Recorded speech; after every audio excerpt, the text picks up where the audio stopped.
Bibiliya yera itangiriro igice cya 18 Imana yongera gusezeranya yuko Sara azabyara umuhungu. Uwiteka abonekera Aburahamu kuri bya biti byitwa imyeroni bya Mamure.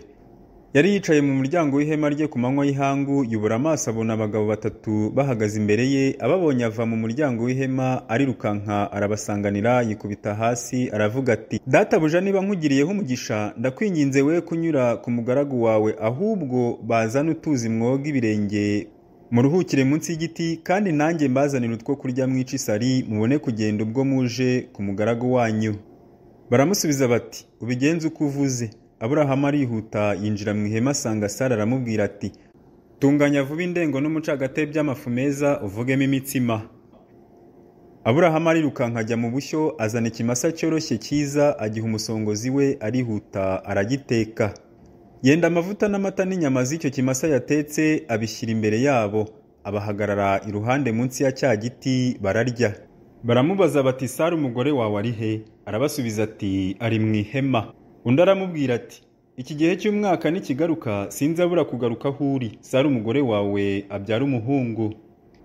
Sara abyumva ari mu muryango w'ihema ari inyuma ye. Aburahamu na Sara bari bashaje, bageze mu zabukuru, kandi Sara ntiyari akijya mu mihango y'abakobwa. Sara asekera mu mutima ati, ko maze gukecura nzanezerwa ntyo, kandi umutware wanjye akaba ashaje. Uwiteka abaza Aburahamu ati, ni iki gisekeje Sara? Akibaza ati, ni ukuri koko nzabyara nkecuye? Hari ikinanira Uwiteka se? Mu gihe cyashyizweho iki gihe cy'umwaka nikigaruka nzakugarukaho, Sara abyara umuhungu. Maze Sara arahakana ati, sinsetse, kuko yatinyaga. Aramusubiza ati, oya, urasetse. Imana ibwira Aburahamu ko igiye kurimbura Sodomu. Abo bagabo barahaguruka baragenda, berekeza amaso i Sodomu. Aburahamu arabaherekeza. Uwiteka aribaza ati, Aburahamu namuhisha icyo ngiye gukora? Kuko Aburahamu atazabura guhinduka ubwoko bukomeye bw'ubunyamaboko, kandi amahanga yose yo mu isi azaherwa umugisha muri we. Kuko icyatumye mumenya ari ukugira ngo ategeke abana be n'abo mu rugo rwe bazakurikiraho gukomeza mu nzira y'Uwiteka, bakora ibyo gukiranuka, baca imanza zitabera, kugira ngo Uwiteka azanire Aburahamu ibyo yamuvuzeho. Uwiteka aravuga ati, ubwo gutaka kw'abarega i Sodomu n'i Gomora ari kwinshi, ibyaha byabo bigakabya cyane, ndamanuka ndebe ko bakora ibihwanye rwose no gutaka kw'abaharega kwangezeho, kandi niba atari ko bimeze ndabimenya.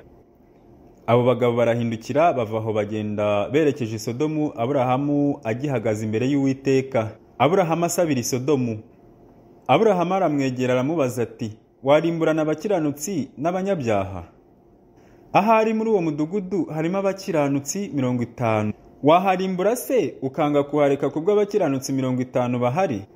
Ntibikaguturukeho kugira utyo kurimburana abakiranutsi n'abanyabyaha. Abakiranutsi bagahwana n'abanyabyaha kirakazira. Umucamanza w'abari mu isi bose ntiyakora ibyo kutabera. Uwiteka aramusubiza ati, nimbona i Sodomu abakiranutsi 50 bari muri uwo mudugudu, nzahababarira hose ku bwabo. Aburahamu arongera aramubwira ati, mpangaye kuvugana n'umwami wanjye, nubwo ndi umukungugu n'ivu gusa. Ahari ku bakiranutsi 50 hazaburaho 5, uzarimbura umudugudu wose kuko habuzeho 5?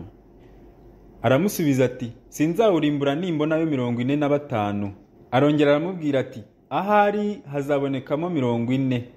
Aramusubiza ati, sinzawurimbura ku bwabo 40. Aramubwira ati, umwami ye kurakara, nanjye ndavuga, ahari hazabonekamo 30. Aramusubiza ati, sinzawurimbura nimbonayo 30. Aramubwira ati, dore mpangaye kuvugana n'umwami wanjye, ahari hazabonekamo 20. Aramusubiza ati, sinzawurimbura ku bwabo 20. Aramubwira ati, umwami ye kurakara, reka mvuge rimwe gusa, ahari hazabonekayo 10. Aramusubiza ati, sinzawurimbura ku bwabo 10. Uwiteka arigendera. Amaze kuvugana na Aburahamu, Aburahamu asubira iwe.